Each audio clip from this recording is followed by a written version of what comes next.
8 წლის შემდეგ გასაჯაროებული დოკუმენტები და პოლიტიკური სკანდალი, რომელიც ახლა მსოფლიო ყურადღების ცენტრში ამერიკის ყოფილი პრეზიდენტის მიმართ ბრალდებების სულ უფრო მძიმდება. ბარაკ ობამას შემდეგ ამერიკის ეროვნული დაზვერვის ხელმძღვანელი უსაფრთხოების სამსახურის იმ ყოფილ მაღალჩინოსნებსაც ასახელებს, რომლებსაც ტრამპის წინააღმდეგ მოღალატეობრივ შეთქმულებაში ადანაშაულებს.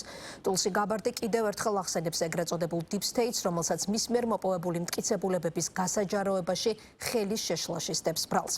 ამერიკელი მაღალჩინოსანი სპეციალური ჯგუფის მიერ ჩატარებული მოკლევითი სამუშაოების და კონკრეტული დოკუმენტების მოძიების შემდეგ ასკვნის, რომ 2017 წელს ჯერ ისევ მოქმედი პრეზიდენტის ბარაკ ობამას დავალებით საპრეზიდენტო არჩევნებში გამარჯვებული დონალდ ტრამპის წინააღმდეგ გაყალბებული სადაზვერვო მასალები მომზადდა. სწორედ ამ მასალების საფუძველზე ამტკიცებდნენ, რომ 2016 წელს ამერიკაში ჩატარებულ არჩევნებში რუსეთი ჩაერია და სწორედ მისი დახმარებით მოხდა ტრამპის არჩევა. საბოტაჟი, თაღლითობა, რეაქციები მძაფრია თეთრი სახლიდან. ამერიკის ეროვნული დაზვერვის ხელმძღვანელი ყველა გამოსვლაში ეგრეთ წოდებულ Deep States-ზე და მისთვის არასასრულ ძალებთან ბრძოლის მეთოდებზე აკეთებს აქცენტს, რაც ქართველი მაღალჩინოსნების ბოლოდროინდელ ნარატივს ემთხვევა. ამ კონტექსტში ამერიკის დაზვერვის მიერ ჩატარებული მოკლევის შედეგებს და ძიების დაწყების მოთხოვნას საკმაოდ დიდი რეზონანსი მოჰყვა საქართველოშიც. თავარი ინტრიგა და შეკითხვა, რომელზეც ახლა მსოფლიო ელის პასუხს ერთია. აღმოჩნდება თუ არა გისოსებს მიღმა შეერთებული შტატების ყოფილი პრეზიდენტი ბარაკ ობამა, ან ელით თუ არა პატიმრობა მისი ადმინისტრაციის პირობებში ეროვნული დაზვერვის, FBI-სა და CIA-ის ყოფილ ხელმძღვანელებს, რომლებიც ბოლო დროის ერთ-ერთ ყველაზე ხმაური ან პოლიტიკურ სკანდალში ფიგურირებენ.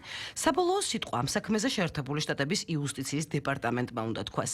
აი თავად მოქმედი პრეზიდენტი დონალდ ტრამპი კი მიიჩნევს, რომ თუ კი აქამდე თვითონაც და მისი თანამებრძოლებიც ბევრ რამეს მოთმინებით ეკიდებოდნენ, რუსული აფიორის მასშტაბმა ამ მოთმინებას წერტილი დაუსვა. დროა, ეს ადამიანები ვდევნოთ. ეს იყო ღალატი. ისინი ცდილობდნენ არჩევნების მოპარვას. ეს არის ჩვენი ქვეყნის ისტორიის ყველაზე დიდი სკანდალი. პოლიტიკურ სკანდალს რამდენიმე დღის წინ ფარდა ეროვნული დაზვერვის დირექტორმა რომ ახადა და სააშკარაოზე გამოიტანა, ბევრი წახნაგი და თავისი იერარქია აქვს, რომლის სათავეშიც ტულსი გაბარდის თქმით Deep State დგას. 2016 წლის არჩევნებში დონალდ ტრამპის გამარჯვებით უკმაყოფილო ძალა, რომელმაც გაყალბებული დოკუმენტებით ჯერ შედეგების ლეგიტიმურობის ეჭქვეშ დაყენება და რეპუტაციული ზიანის მიზნით ამერიკელი ხალხის რჩეულის რუსულ პროექტად შერაცხვა სცადა. ჩვენ ვიყავით იმ ჯგუფის წევრები, რომელსაც პრეზიდენტმა ობამამ რუსული ჩარევის შესახებ ყველა დოკუმენტის თავმოყრა დაავალა. ჩვენ ეს გავაკეთეთ. 6 იანვარს გამოვაქვეყნეთ სადაზვერვო სამსახურის დოკუმენტირებული ანგარიში რუსული ჩარევის შესახებ და მტკიცებულებები, რომლებიც წარმოადგინეთ, ვფიქრობ ძალიან სარწმუნო იყო. ეროვნული დაზვერვის ყოფილი დირექტორის ჯეიმს კლეპერის 2019 წლის ამ ინტერვიუს შეერთებულ შტატებში ბევრი აღიარებით ჩვენებად მიიჩნევს. კლეპერი ერთ-ერთი ყოფილი მაღალჩინოსანია, რომელიც ბარაკ ობამასთან 8 იანვრის თათბირზე იმყოფებოდა. ამის შემდეგ სქემა გვამცნობს, რომ შეიქმნა რუსული ჩარევის ყალბი დოკუმენტი, რომელმაც Deep State-ის გავლენიან მედია საშუალებებში გაჟონა, მათ შორის New York Times-ში და Washington Post-ში. არის უდავო მტკიცებულება იმისა, თუ როგორ უბრძანა პრეზიდენტმა ობამამ და მისმა ეროვნული უსაფრთხოების გუნდმა სადაზვერვო საზოგადოებას ანგარიშის შექმნა. მათ იცოდნენ, რომ ეს ტყუილი იყო, მათ იცოდნენ, რომ ეს ხელს შეუწყობდა ხელოვნურ ნარატივს. თითქოს რუსეთი ჩაერია 2016 წლის არჩევნებში და რუსეთი დაეხმარა პრეზიდენტ ტრამპს გამარჯვებაში. ამერიკელ ხალხს ეს ისე წარუდგინეს, როგორც სიმართლე.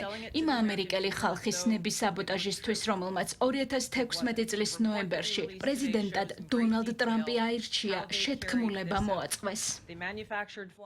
პრეზიდენტი ტრამპი და მისი თანამებრძოლები, მათ შორის მისი უფროსი შვილი დონალდ ტრამპი უმცროსი, ამაზრზენად შერაცხეს რუსულ პროექტად. ბევრ მათგანს ცხოვრებაც კი დაენგრა ამ საშინელი ტყუილის გამო. პრეზიდენტი ტრამპი თავიდანვე მართალი იყო ამ საქმეში და ახლა მოხარულნი ვართ, რომ სამართალი აღდგება. ეს ამერიკის ისტორიაში ერთ-ერთი ყველაზე დიდი პოლიტიკური სკანდალია. იმ ცნობილი გამოცემების ჟურნალისტებს კი, როგორებიცაა Washington Post და New York Times-ი და რომელთა რეპორტერებიც ახლაც ხედან დარბაზში, კომიკურად პულიცერის პრიზი მიენიჭათ ამ თაღლითობის გაგრძელებაში. ასეთია ოფიციალური თეთრი სახლის პოზიცია და თუკი ამ მტკიცებით New York Times-ისა და Washington Post-ის მსგავსი გავლენიანი და სოლიდური გამოცემებიც კი Deep State-ად წოდებული გლობალური ძალის გავლენის ქვეშ არიან, რომელიც არასასურველ პრეზიდენტებსა თუ მთავრობებს, მათ შორის რუსული იარლიყით აშავებს, ჩნდება შეკითხვა, სადამდე მიდის ეს გავლენა. ყოველ შემთხვევაში რუსულმა იარლიყმა პრეზიდენტ ტრამპის შემთხვევაში შორ მანძილზეც იმუშავა გარკვეულ წრეებში. მაგალითად საქართველოში, ქვეყანაში, სადაც ის პოლიტიკური ძალები ოფიციალები ვაშინგტონში პრეზიდენტ ტრამპის რიგით მეორე ინაუგურაციაზე რომ მიიჩქაროდნენ, გასულ წლებში ღიად უწოდებდნენ ამერიკის შეერთებული შტატების პრეზიდენტს რუსულ პროექტს. ამისთვის იყენებდნენ სოციალურ ქსელებს, ინტერვიუებს და ტელეგადაცემებს. ყველა მისის რივალიშვილი აფინანსებდა ტრამპს, აფინანსებდა მისი სიძვის მეშვეობით, კუშნერის მეშვეობით, ამაზე აუცილებლად იქნება გამოძიება ახლა ამერიკაში. ერთი წამით ახლა ძალიან მაინტერესებს. ბატონ მიშა, აქ ამ ტექსტიდან ჩანს, რომ ტრამპი არის რუსული პროექტი. აქ ყოველთვის ნიშანი არ უნდა დავსვათ, ბოლო-ბოლო არ უნდა გავბედოთ და არ უნდა ვთქვათ, რომ რუსული პროექტი იყო ამერიკის პრეზიდენტი 4 წლის განმავლობაში, ვინც მართავდა ამერიკას, იყო რუსული პროექტი. ეს ნარატივი ხელმეორედ არჩევის შემდეგ ძირფესვიანად შეიცვალა. პრეზიდენტ ტრამპს რუსულ პროექტს საქართველოში იგივე ძალები 2025 წლის 20 იანვრიდან აღარ ეძახიან. სამაგიეროდ ეპითეტი რუსული ხან ევროპის კონტინენტიდან. უფრო ხშირად კი ადგილობრივ აქტორთა ნარატივში უფრო და უფრო ხშირად ისმის საქართველოს ხელისუფლებასთან მიმართებაში, რომელიც თავის მხრივ ირწმუნება, რომ Deep State-ი ყველგან ერთი პრინციპით. არასასურველ აქტორთა პრორუსობის იარლიყით ჩამოშორებას ცდილობს. დაზოეს რომ სამსახურის ხელმძღვანელმა მოგცა საუკეთესო ტესტი, როგორ ამოვიცნოთ Deep State-ის პროპაგანდისტი და სასარგებლო იდიოტი. მარტივი ტესტი, როგორც კი გაიგებთ რუსული, პრორუსული, არარუსული ასე შემდეგ, ჩათვალეთ რომ ეს არის 100%-იანი გარანტიით, ან არიან სასარგებლო იდიოტები Deep State-ის პროპაგანდის, ან პირდაპირ Deep State-ის დაქირავებული პროპაგანდისტები, როგორც ეს ბევრი NGO ამას ამხელს. ისინი, ვისაც ამ ჩამონათვალში პარლამენტის თავმჯდომარე გულისხმობს, მოსაზრებას არ ეთანხმებიან. პოლიტიკური აქტორები, რომლებიც დონალდ ტრამპს რუსულ პროექტად მიიჩნევდნენ, ინაუგურაციის შემდეგ მას უკვე დასავლური სამყაროს ლიდერად მოიხსენიებენ. თუმცა თეთრი სახლისგან განსხვავებით, Deep State-ად წოდებული ძალის არსებობას ან არ იმჩნევენ, ან არ სჯერათ. მაგალითად, პოლიტიკურ სკანდალზე, რომელზეც მთელი მსოფლიო ლაპარაკობს, ერთნი გაკვირვებით სვამენ შეკითხვას. მე გაუგნებული ვარ რითი, იცით, რა დოზით არის ქართული ოცნება დაინტერესებული ამერიკის შიდა პოლიტიკით. მეორენი კი ამბავზე, რომელიც თავისი მასშტაბებით ამერიკის შიდა პოლიტიკას გახმაურების დღიდანვე გასცდა, განსხვავებული მოსაზრებით გამოდიან. მაშინ როცა ამერიკის სადაზვერვო სამსახურები Deep State-ის კვალსა და სათავეს ეძებენ, მაგალითად ლელოში, სადაც ცოტა ხნის წინ ქართულ რეალობაში Deep State-ის არსებობა ეგონათ. ტოტალური პარანოია. ახლა ამ გლობალური ძალის სათავეს სადაზვერვო სამსახურებზე ადრე ისევ საქართველოში მიაგნეს. Deep State-ის არსებობის ცალსახანი ჯერა, Deep State-ი არსებობს და მას განასახიერებს საჩხერეში გამაგრებული პიროვნება, რომელიც არის კლასიკური Deep State-ი. რა თქმა უნდა, Deep State-ი არსებობს და ბიძინა ივანიშვილი არის Deep State-ი. თუმცა თავად ბიძინა ივანიშვილის პოლიტიკური გუნდი მმართველი ძალა საკუთარ პოზიციაში დარწმუნებულია. ქართულ ოცნებაში ამავდროულად ერთი შეკითხვაც ისმის. თუ კი Deep State-ი ამერიკის შეერთებული შტატების არჩეულ პრეზიდენტსაც ასეთი მასშტაბებით ებრძოდა რუსული იარლიყით, გაცილებით პატარა საქართველოში რატომ ვერ იმოქმედებდა, ან ახლაც არ მოქმედებს ზუსტად იგივე მეთოდით.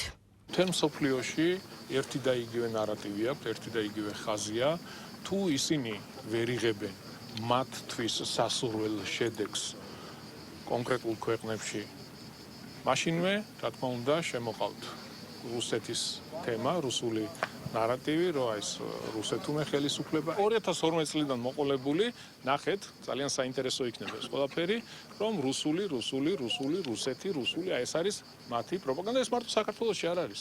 ყველგან მთელ მსოფლიოში არის ამერიკის შეერთებული შტატების პრეზიდენტზე საუბრობდნენ, რომ რუსეთი ეხმარებოდა და რუსული პროექტი აქვს, ხო წარმოუდგენელი. ის რომ საქართველოში და არა მარტო საქართველოში ებრძვის Deep State-ი, გლობალური ობის პარტია ეროვნულ ღირებულებას და ასე შემდგომ, ეს არის კლასიკური მაგალითი. იმიტომ რომ რამდენჯერაც წამოწია საკითხი ტრამპმა, რუბიომ და მისმა ადმინისტრაციამ ეროვნულ ღირებულებებთან დაკავშირებით, იმდენი თავს დაესხა Deep State-ის წარმომადგენლობა თავად ამერიკის პრეზიდენტს და თავად სახელმწიფო მდივანს და რა გასაკვირია, რომ საქართველოში იყოს მათი მხრიდან ბრძოლა ეროვნული ინტერესების წინააღმდეგ. იმის, რისიც მმართველ გუნდს ჯერა არ სწამს ოპოზიციას და ვიდრე საქართველოში ჯერაც დაობენ არსებობს თუ არა Deep State-ი, შეერთებულ შტატებში გამოძიება გრძელდება. კიდევ ვისიპოვის ამ გლობალურ ქსელში დაზვერვის სამსახური რთული სათქმელია.